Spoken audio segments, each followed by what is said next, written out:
nous faisons revenir des gens qui appartiennent à des horizons différents, mais même à des disciplines différentes. Et c'est cela qui peut peut-être élargir notre exploration des choses. Ensuite, il est vrai que finalement, derrière toute véritable interrogation qui va au-delà d'une sorte de technicité, d'une instrumentalisation purement scientiste, il y a forcément quelque chose qui débouche sur des interrogations spirituelles.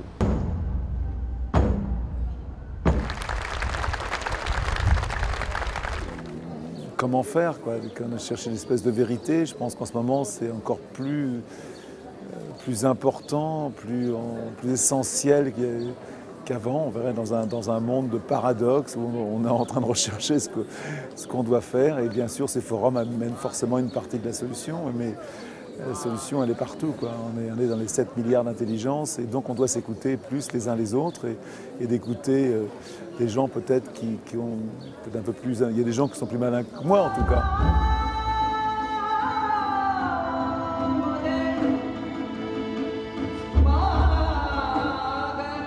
Quelque chose qui nous rattache à des valeurs qui sont un peu, ce que je trouve extraordinaire, qui rapprochent les gens et qui racontent les valeurs un peu qu'on a perdues en fait.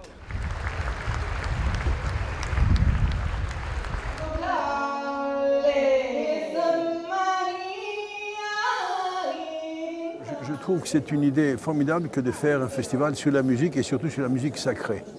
Je pense que la musique sacrée est une musique essentielle parce que ça vient vraiment du fond du peuple.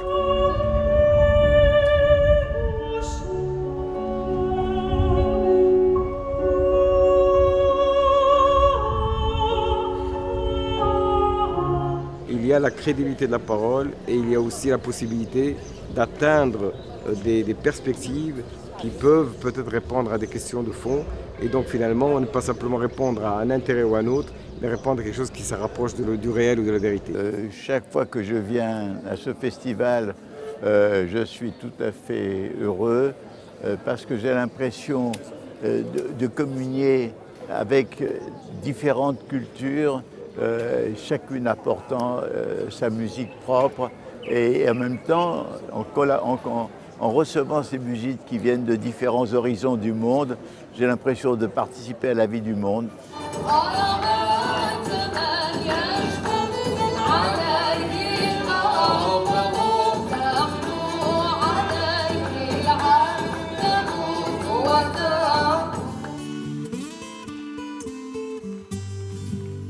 Se você chegasse agora, não ia me encontrar chorando, mas o luarão lá fora. Je crois que des réunions comme ça peuvent être importantes si on les laisse travailler comme ça, c'est-à-dire des gens qui parlent de leur cœur et puis qui sont intéressés beaucoup plus à ce qu'ils disent et aux effets de ce qu'ils disent.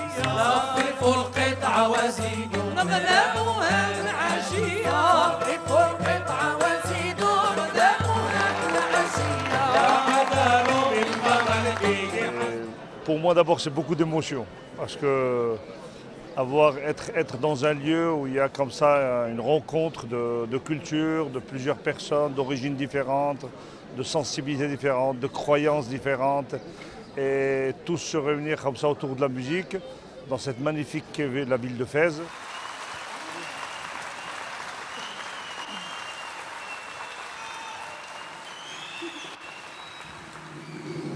Je pense que c'est une occasion de débattre de sujets d'actualité et de confronter peut-être les points de vue sur ces événements dans le monde arabe qui sont peut-être un peu idéalisés parfois, souvent mal compris. C'est un cadre divin, j'allais dire, un univers spirituel assumé. Donc on peut parler de spiritualité, le lier au matériel, sans que ça heurte, ce qui est assez frustrant en Occident, parce qu'autrement vous avez un halali qui vous tombe dessus. On est dans une telle lutte anti-religieuse et de confusion des genres que voilà. Donc ici on peut être dans le domaine de la pensée, de la réflexion, de la philosophie, mais en intégrant toutes les dimensions, y compris spirituelles.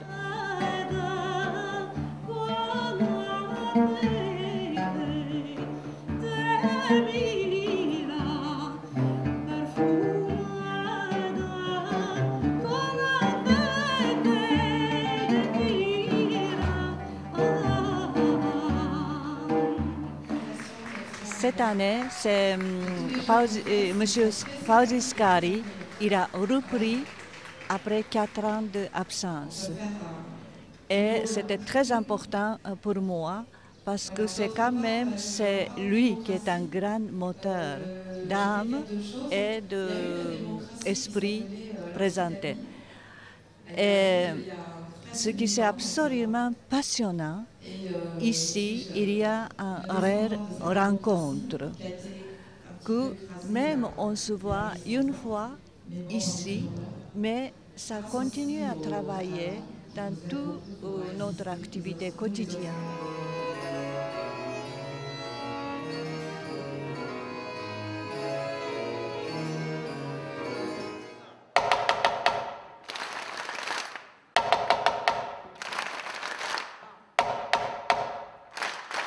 Ça apporte énormément. Je pense que dans ces rencontres, il y a quelque chose d'exceptionnel. Si je prends la dimension des musiques sacrées du monde, donc c'est déjà cette unité à travers la musique, parce que je crois que chacun de nous a pu constater que les moments forts des musiques sacrées, on est vraiment en communion. La musique efface les différences.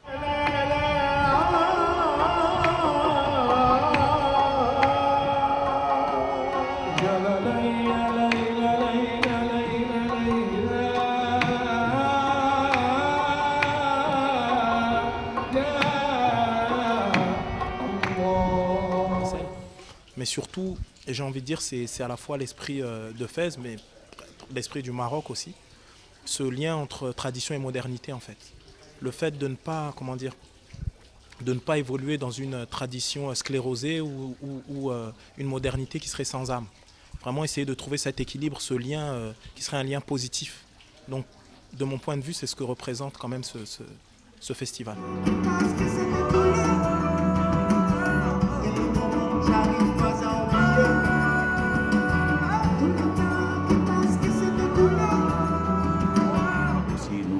Nous entendons bien ce qui se passe au Maroc et tout. Et chaque fois qu'on est invité, d'ailleurs c'est le pays où j'ai jamais refusé, ou en tout cas de venir par mon calendrier, je m'arrange toujours pour venir. Donc le public marocain est scindé il y a un public qui connaît un tout petit peu le Youssou N'Dour moderne, avec la chanson 7 Seconds, le tube et tout, avec Néné Thierry. Et il y a un autre public un peu plus, qui recherche un peu plus les carrières. Et je pense que ce public-là aussi existe pour moi au Maroc. Et ce public connaît très bien l'histoire de Youssou N'Dour, qui est une histoire de plus de 25 ans.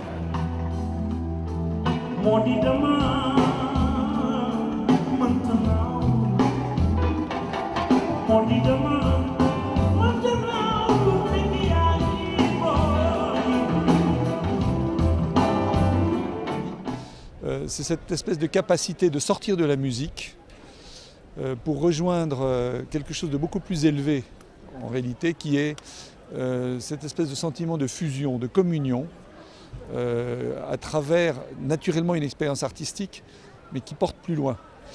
Ce sentiment qu'on a que tout devient facile, que les barrières tombent, que la compréhension s'installe. Alors bien sûr, c'est une magie, ce n'est pas quelque chose qui dure, il faut qu'ensuite nous le fassions vivre. Mais je crois que c'est ça la particularité de Fès.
il y a une cohabitation extraordinaire entre le musulman et le chrétien.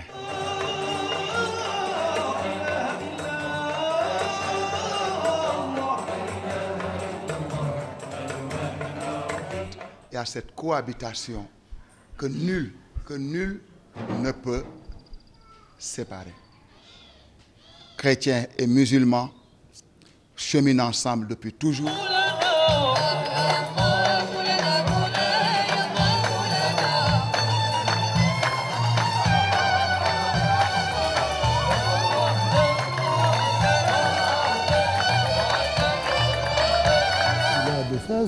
Ce qui est curieux, dès sa création, quand vous lisez le discours un petit peu fondateur de la ville, est un discours de paix et un discours de spiritualité. Puisque dans ce discours, Idriss, à l'époque, disait déjà « Dieu, je n'ai pas fondé cette ville par désir de vanité ou pour que les hommes soient vaniteux. Je dédie cette ville à Dieu et je voudrais que les hommes soient des hommes de paix et que Dieu donne la paix à cette ville et donne justement cet esprit de spiritualité et de sainteté. » Et donc, c'est peut-être ce vœu qui a été exaucé.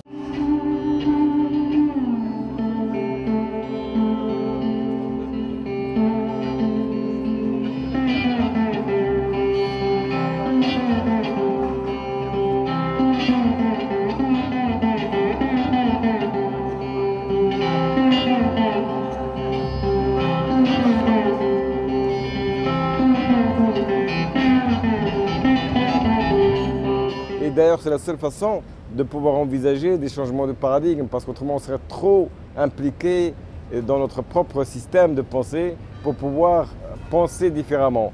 Mais le fait d'être en miroir avec des pensées extrêmement différentes, radicalement parfois différentes, nous amène à sortir de notre capsule, si je puis dire, et à pouvoir repenser, par exemple, la politique sous un autre éclairage, repenser la relation sociale, l'économie, la relation entre société et spiritualité, ou bien tout simplement éthique.